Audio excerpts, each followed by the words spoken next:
Hello everyone and welcome to the InDesign basic scripting tutorial. In this video I'm going to be teaching you the basics that you can access with scripting inside of Adobe InDesign. We're going to be doing everything from accessing our document to creating new pages to creating text, QR codes, and a few other goodies along the way. This is going to be an introductory tutorial, so if you're not too familiar with coding, this is going to be down at that level. If you've already had experience with scripting and other programming languages before, this is probably going to be pretty simple, and you might even learn more about InDesign than coding in this. So we're going to be making a script that essentially in one click will do things such as create a page title, randomize some text from a text document and put it into your page, and we'll be going over how to do things like position it and switch out some of this code to change the font size or make a QR code instead of a title.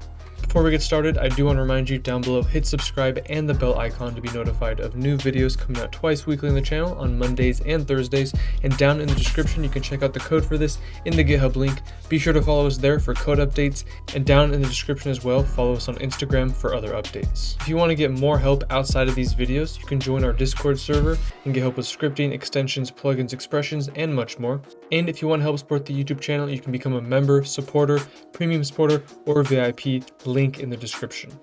So while there is a scripting guide for CS6 that I found for InDesign online, it's not really the best to use. So what I do is use the object model viewer built into ExtendScript, which basically has direct access to access all of your Adobe programs and load up everything. This contains all of the different types of things we can access with scripts inside of Adobe InDesign. And this is a massive list, more massive than some other Adobe applications that I work with. So there's a lot to learn, and today we're just going to be skimming the surface of what you can access. If this is your first time scripting, you want to use a program like Adobe ExtendScript or Visual Studio Code, which has ExtendScript add-ons, which will allow you to basically write JavaScript extended code, access the things inside of Adobe programs, and automate them. So I myself will be using Adobe ExtendScript, and we're going to start by opening a new script file, and let's first access the sort of global application and document level of things. To do this, we're going to first create a variable. We'll just call this our document, and we're going to set this equal to a value. We're going to access our app or our application that's currently open, and we're going to get the active document. What this means is we're going to access the application level of things, or Adobe InDesign itself, and grab the active document. A lot of these are again accessible in the object model viewer or any scripting guide you may be able to find online. And as you can see, we have active document, which will return a document object. And in this case, whatever we have selected right here is equal to our active document. Now, the next thing you may want to know how to access if you're used to Adobe InDesign is the layer stack. So what we can do to grab our layers is reference our document and all of the layers within it. Now, if we go down a few lines and alert our layers, this will pop up a message letting us know what information is contained or what information to be displayed. So if I say alert our layers, and let's also alert our layers.length to see how many layers total there are.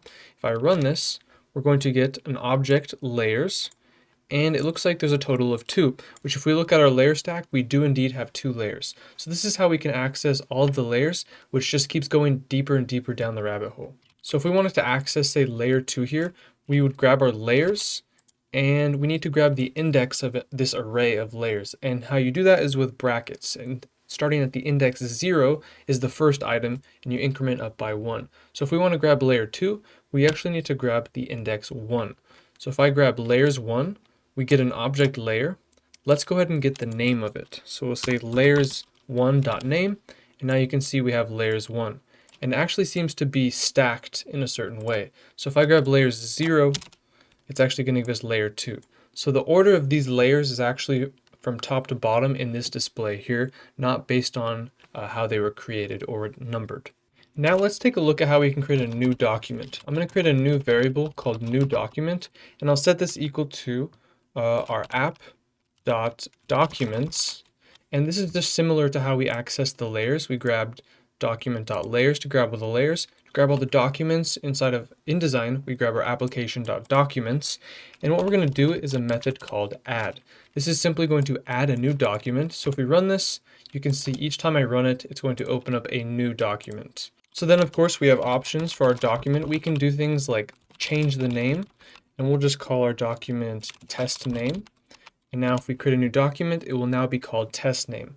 And again, you can go into any guides and look at what we have access to. If we scroll down to document, we now have access to all of these properties and methods that will actually change things of our document itself.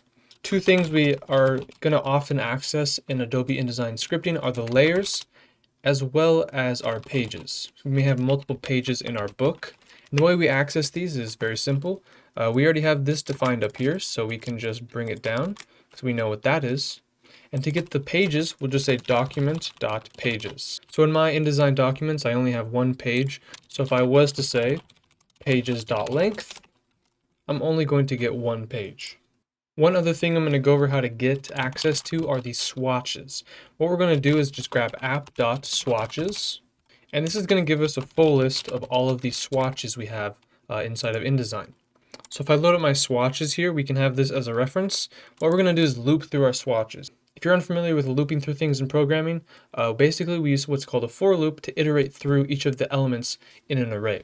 All of these are arrays because they have multiple, say, layers, multiple pages, and multiple swatches.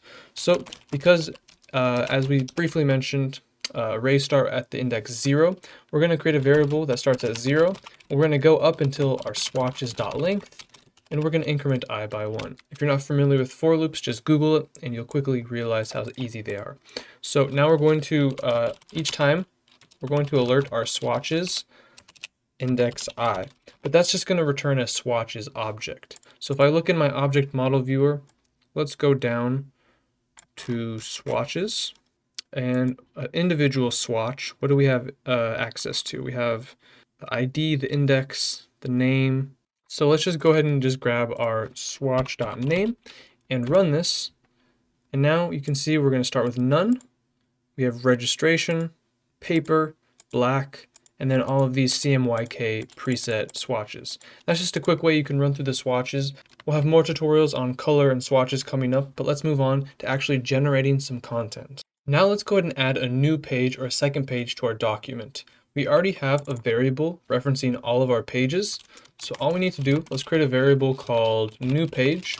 We'll set this equal to all of our pages, and we're going to add a page. And one thing I realized is we have two document objects. We have the one that was active at the beginning and our new document. So let's just use our new document and make sure our layers and our pages are coming from our new document, not our active document. So now if we go ahead and run this, we should see that we have a secondary page made inside of our active document that we've opened up here.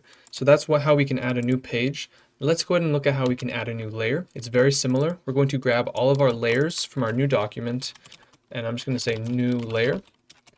And we're going to grab our layers and do the same thing in add. And just to make sure we can see the name, we're going to say new layer.name is equal to, let's just say, new layer.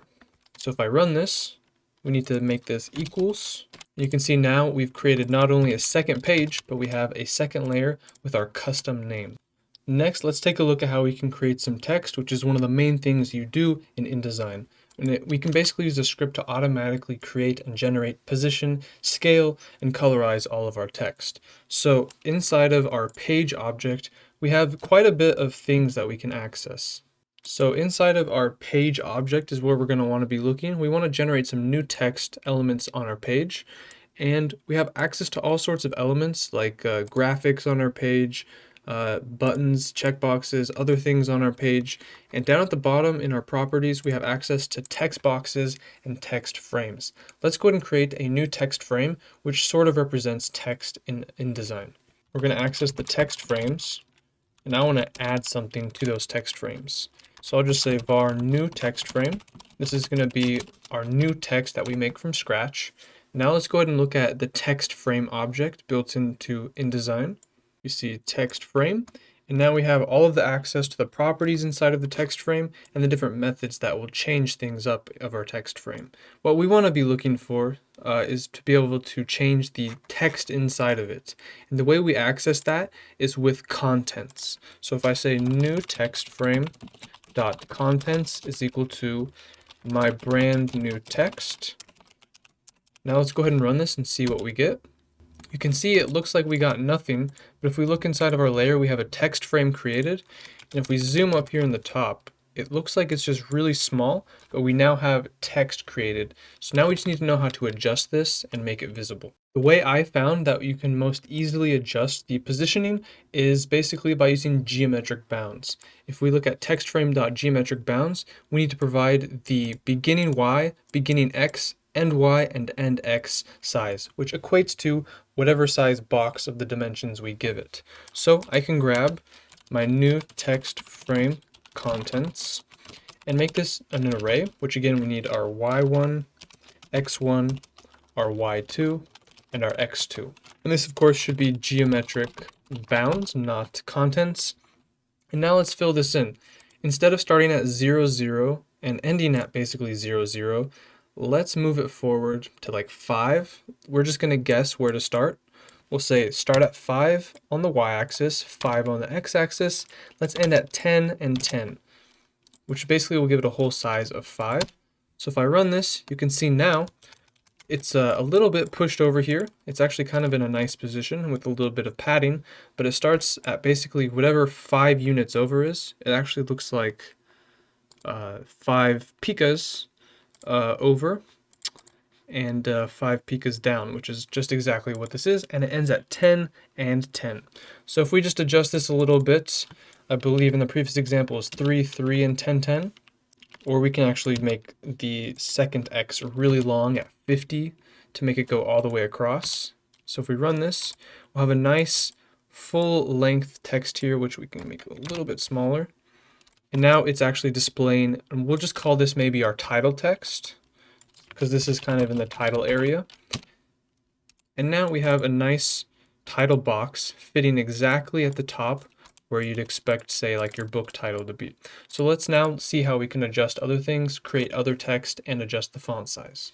So now we have basically text in our title area. Let's create another text box underneath. So what I'm going to do is just copy it, and we'll call this our contents text. And we'll update the variables to make sure they all match. And we'll just, instead of having our title text, we could just paste some text in here. So I have here some text from just Wikipedia, and I'll paste it in here. And it looks like it's not going to format it very nicely, so I'll just take a small portion and update that. Now I'm going to need to change the geometric bounds so it's not the same as the title. We're going to start just below the title. So we'll say at 10, and the X is going to start at 3. And then the Y needs to go down to like the bottom of the document. We'll give it like 50 room, and I think that should be good. So that should fill it in nicely there. We have our text auto-generating in here, and it's fitting nicely in there, and it would basically have enough room to fill up the whole screen. One bonus thing I think I'm going to try that I didn't originally plan to do is to change the title text size. So let's see if we can quickly look at, I think the vertical scale might be good to check. So let's alert our new text frame dot vertical scale. And when I run this, I get 100. So let's set our new text frame dot vertical scale to be, will this actually adjust it? It appears so. So we can kind of, instead of changing the font size, adjust the scale. So let's say vertical scale is 500 and horizontal scale, let's set to be like 1200. A little bit too wide, a lot too wide actually. Let's say 700, and that's looking pretty nice. Let's increase the height a little bit. This obviously isn't the same as changing the font size, but for a beginner tutorial, it's going to make it a lot easier until I find the solution myself. So that's going to keep our text at a nice size, and with the text below it as well. So one more cool thing we're going to go over is how to make a QR code based on different data. If you look at the text frame object, we have different methods that allow us to create QR codes based on emails, hyperlinks, plain text, or a bunch of other things. So let's go ahead and create a QR code from some text, some plain text. And the way we're going to do that then is, instead of with our title, let's go ahead and comment out the resize, because the QR code might be really big if we do that. We're going to say text frame. So our new text frame dot create plain text QR code. Create plain text QR code. So the first argument is some plain text that we want. I'm going to put in an Ethereum address, link in the description as well. And then we have a few optional arguments like a QR code swatch and with properties. I'm actually just going to convert the text to a QR code and not worry about this other stuff.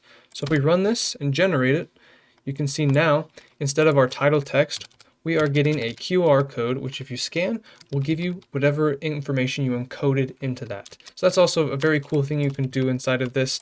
And you can even go so far as to like export these automatically and automate some kind of QR code workflow. One last bonus before we wrap up this beginner's tutorial is if you look at the code in the GitHub link, you might notice that with this content text frame here, we have something called generate contents with the argument 300. This is a simple thing I set up where I took an entire Wikipedia article and saved it, or a bunch of its text, to a text file. And inside of this, this function will open up that file, replace all the information that you don't need, like numbers and stuff, and it's just basically going to make a giant word array, a big word soup. And what it does is it generates, in this case, 300 random words and adds those to the contents. So instead of just having some pre-made article, it's going to randomize all the words. It's English words, but it doesn't make sense in the order. So by as that back oaths, same in part sons as attacked he his empire, the after in Charles, and his first marked. It's sort of like lorem ipsum, how it auto-generates Latin text, just random words, but in whatever document or text you choose. So that's just what that means if you look inside of the GitHub link. But that's going to do it for this video, guys. I hope you enjoyed. That's a beginner's InDesign scripting tutorial. If you enjoyed the video, hit thumbs up. Down below, hit subscribe and the bell icon to be notified of new videos coming out twice weekly in the channel on Monday and Thursdays. And down in the description, you can check out the GitHub link for the code used in this video. Check it out for yourself and try it out. You can follow us there for coding updates, and down in the description as well, follow us on Instagram for other updates. If you'd like to get more help outside of these videos, you can join our Discord server, get help in the scripting, extensions, plugins, expressions, or other cool channels.